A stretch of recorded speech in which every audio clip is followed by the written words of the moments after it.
some shit like that? Yeah, this is Kunta Kenyatta. I'm here at Club 107 with an OG from my neighborhood, T Boney.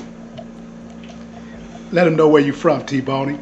What's up? I'm T Boney. My street name is T Boney, but nowadays I go by my girl. But anyway, I'm from St. Clair, 105 in St. Clair. You know, I was raised on Huff. Came here about 13 to a whole different world on St. Clair, man. You know, on Huff, we fought one-on-one. On St. Clair, they jumped that ass. You know what I'm saying? They learned me quick that you gotta, you know, be clicked up, man, have your own crew. So, yeah. So how was it coming up here in this neighborhood? You know? Honestly, man, it was pretty cool, man. You know, it's good and bad, you know? Cause you got the cool, the good memories and shit, man, then you get a whole bunch of fighting, you know? So, I came up playing sports, playing chess, you know, shooting basketball, and fighting shit. You know, we used to love, I personally used to love to fight, you know. It stemmed from my anger issues, you know, and my anger issues stem from my depression. But back, you know, back when you come from the hood, right, you can't go around and say, "Poor woes be me," be all depression shit, right? So I learned to take that self-pity straight to motherfucking anger, right? So cool, that's why I always was banging. You know my history, you know, I'm always fighting, you know, fucking niggas up. I mean, one time, man, it was Mike and Mike Goo and everybody was going to the party, to a house party and shit, right? And they was trying to go without me because they wanted to dance, you know what I'm saying? And I promised them, man, I said, man, I ain't gonna fight, man, I ain't gonna fight. Shit, I was a fish, you know what I'm saying, in water. I did what I did, I'm like a scorpion, you know what I'm saying? I did what I did. So my main thing back then was, I was gang banging and shit, was, this time I get him off with fighting, right? This cat, I imitated this cat named L. And I was in junior high school. If you stepped on L's shoes, you know, you had one option. Either shine your shoes or take an ass whooping. You know what I'm saying? So I was going to house parties and shit. I wore dress shoes back there. I stick my shoe out. My criminal mentor gave me some, it was like Peoples and Giorgio's, just nice shoes, you know what I'm saying? And I stick them out and boost them my feet. And I say, man, you got to have my shoe, woo, woo. And as soon as you look down, I catch it coming up, right? And he'd be on and popping. Alright, but that was because, like I said again, I had major anger issues stem from depression. So alright, so then we rocking on. Now back to the how we came up. We came up basically working. We would work, but if work wasn't available, it's time to commit a crime. You know, they say that God will test you, right? You get your test and shit, right? But if everybody know the answer, man, it ain't no test. Cause if I got broke, man, God, the devil, enemy knew what I was gonna do. Hit them streets, get that money, man. And up until recent times, that's how I always felt. You know, my faith wasn't strong enough to know that God got me, right? But back then, especially in my teens and 20s and early 30s, man, I had no concept of God, first of all. But for real. And like I said, man, if we couldn't get no money working, we'll break the law. You know, and that's how I started. You did serve in the military, didn't you? And the military did me wonders, man, because it taught me somebody I ain't have, respect. You know what I'm saying? I can remember Joe Wheeler, right? You talked about Joe Wheeler earlier, man. I remember Joe Wheeler, mama and them, man, right? She used to divvy the welfare check up. You know what I'm saying? She get Joe his $50, her his $20, and that shit sound like a bright idea, man. So I go home and tell my mama, hey, man, I need my part of welfare check, you know. And when she told me I was crazy, was like belligerent. She talked to her like she was a woman in the streets and shit, you know what I'm saying? And but that was prior to going to the military. I went to the military and shit, I was 17, man, I was a kid. Hey, let me tell you, man, out there, man, a black man do not belong in the military. A black man do not belong in the military. A black boy may be able to go. You know, a black somebody that can be take the mental abuse that's gonna come with it, you know what I'm saying? But anyway, as I said, I digress. But back to the military thing, man. I went to the military, man, because I was fucked up in school again. You know, I was 17, man, I was finna fail again, and I said, man, enough of this shit. So I went to the military, but I ain't doing no long time, Kunta. I went to basic training at AIT, you know what I'm saying? I was in the reserves I was supposed to go to those meetings on the Akron and shit, right? And I was 17 years old. I thought I was a man. You know what I'm saying? I didn't have a fucking car. I didn't know how to drive back then. You know, so I was scared to drive up 25, but again, it's another story. Time out, pause. Yeah. So like I was saying, you know, going to the military, man, it was a move that I did because I wasn't doing shit else, man. That was me trying to discover a better way. You know, I knew I was fucking up, right? So I go to the military.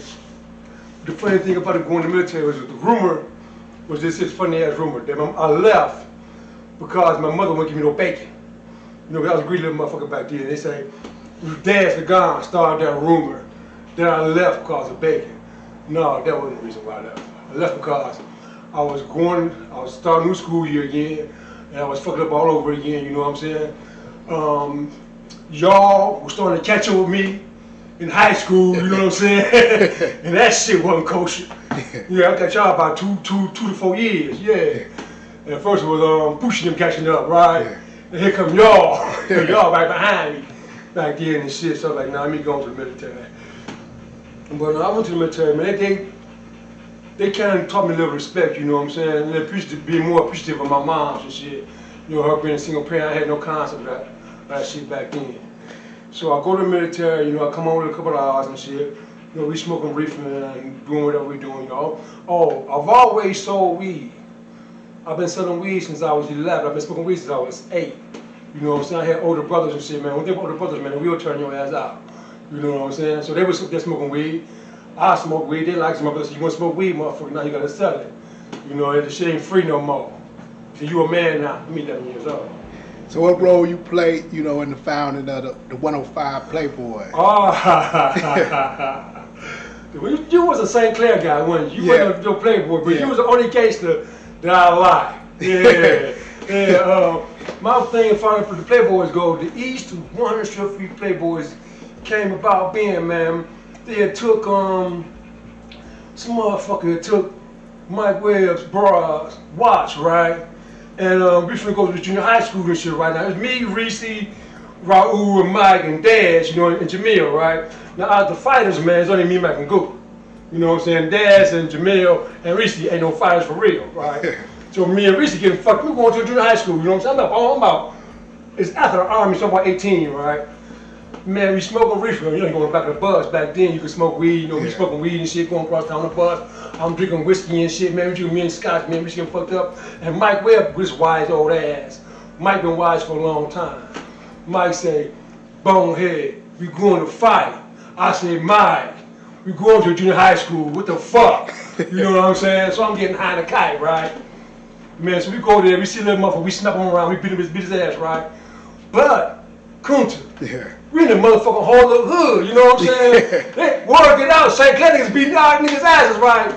Man, we got to fight equivalent from here to motherfucking pig. You know, the same spot, right? We banging, right? Every time we go past down the goddamn street, man, more niggas come, you know what I'm saying? So we hit the warrior shit, man. We start running this shit, right? So no, I can't run, right? So Goose stand behind me and shit to make sure I don't get jumped, because I can't run. So I'm like, fuck this shit, I'm tired of running. Just like the fucking movies, right? So I grab the branch, man, I break the fucking branch down, right?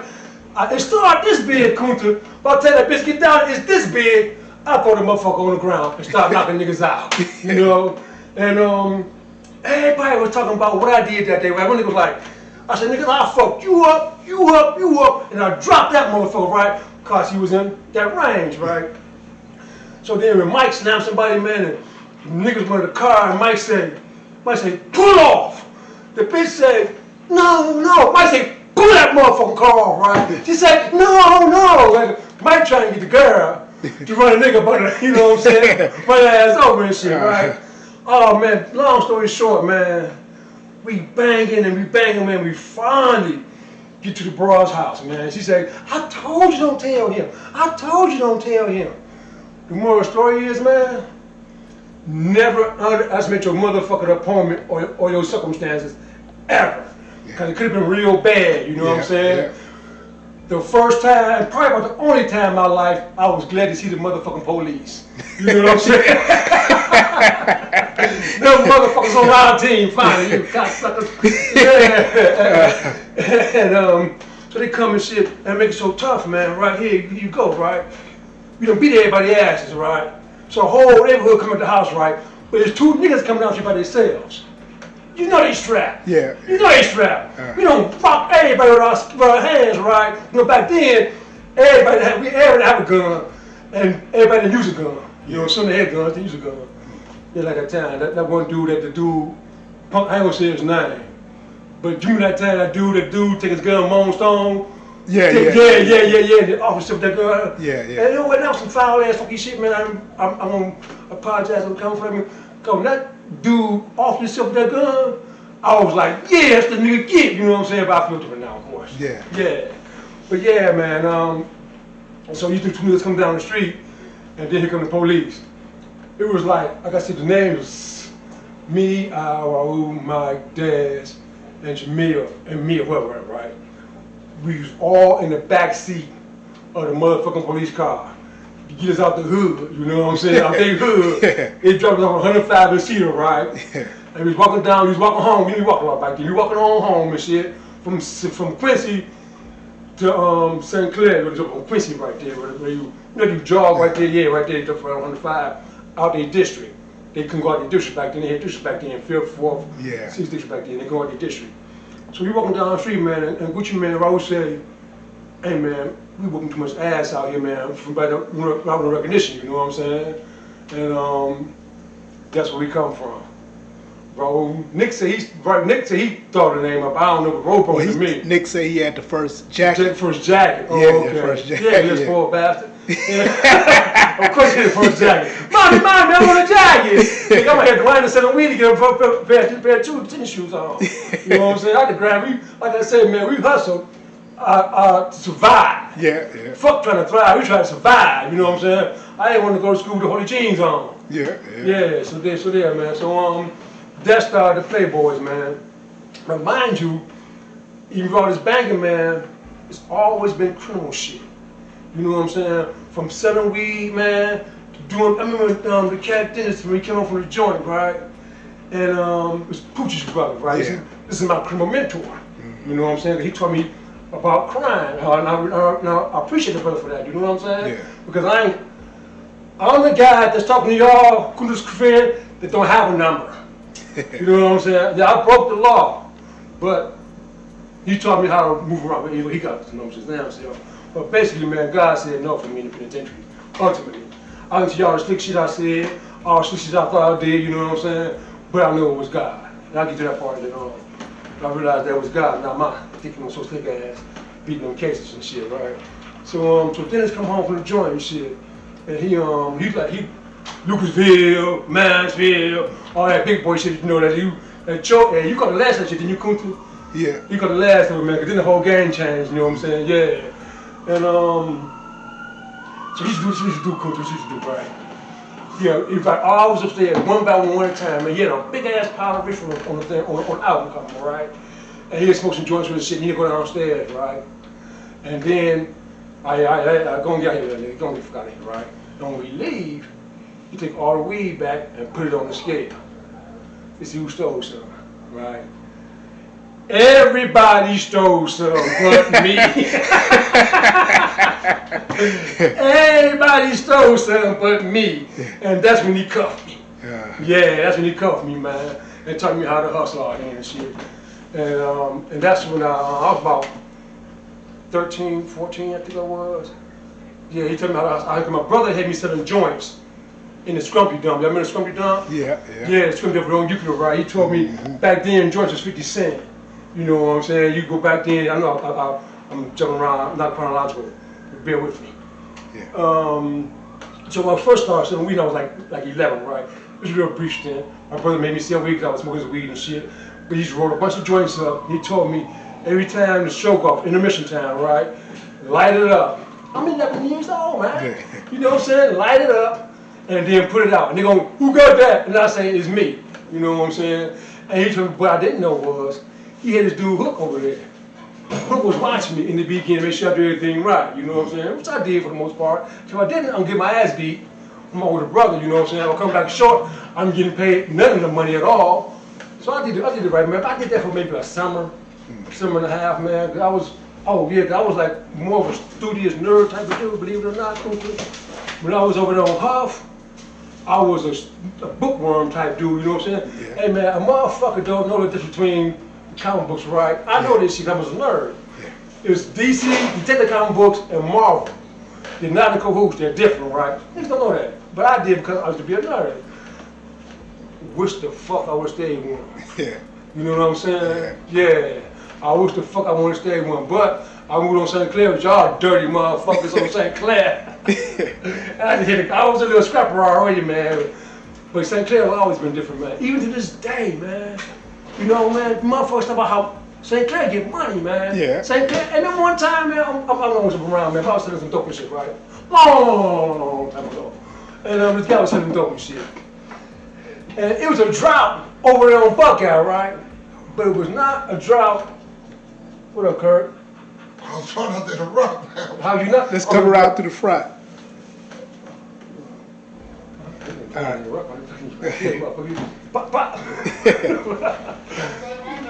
Yeah. Yeah. Anyway, fuck I was saying, man. Get back to Yeah. that shit. Yeah. No. Yeah. There's something going on, but he interrupted that. But then, you know, your father get shot in the robbery that took place. Oh, in we went on that supposed to be, man. I'm gonna tell you something before that, man. Your brother's in this story too. Before that story, right? One time, my stepfather opinion, man. Talking about a motherfucking man. Like, I ain't gonna do it. This man was one of the most unselfish men I've seen in my life. This man took on a woman with 6 kids.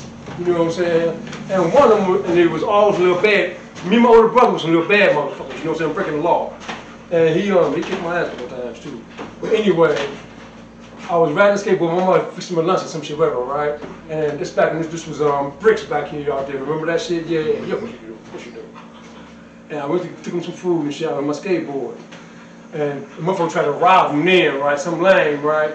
And he go to put a pistol out, and then he pull the trigger. It was a blank gun. It go pop inside his suit. I was about 10, maybe 9, 10 at the time, I can't remember.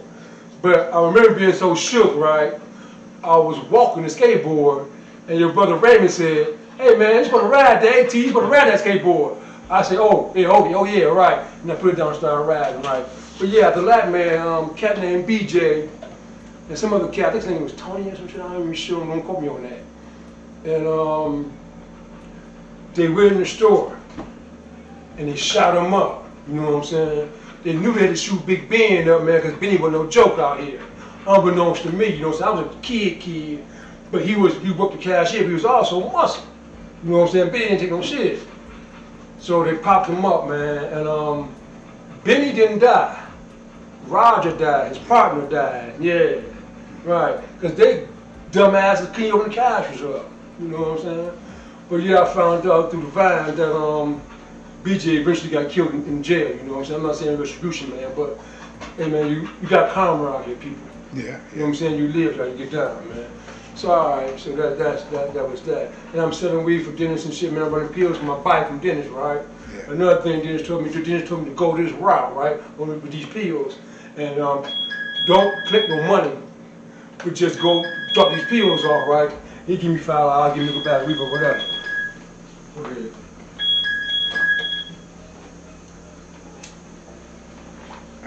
Mm-hmm.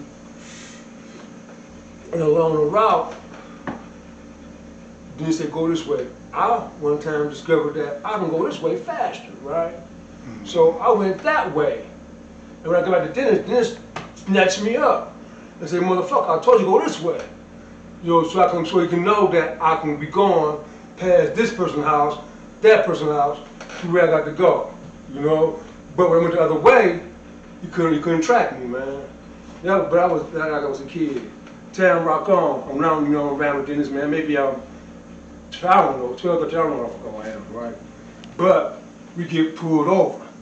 Back then, you know, they had DTs. It ain't like it is now, man. DTs, you knew the motherfuckers, you know what I'm saying? Mm-hmm. Like you knew Pac-Man and shit, the police, you knew these motherfuckers. And these cats, their name was Jericho, whatever the fuck name it was. They pulled it, put in front of Dennis and shit, right? And Dennis go to act one scene, two, he go like this, just like this, go, Jericho.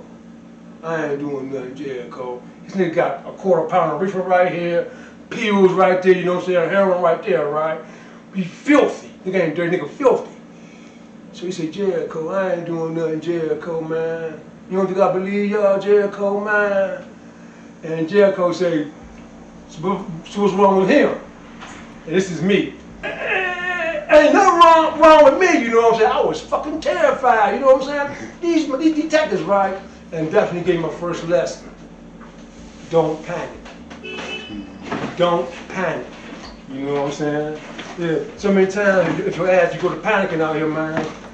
And you go to panicking out here, you gonna make a mistake. Yeah. You know what I'm saying? Always be calm, always be cool. Yeah. And that was my first time I got jacked up. You know,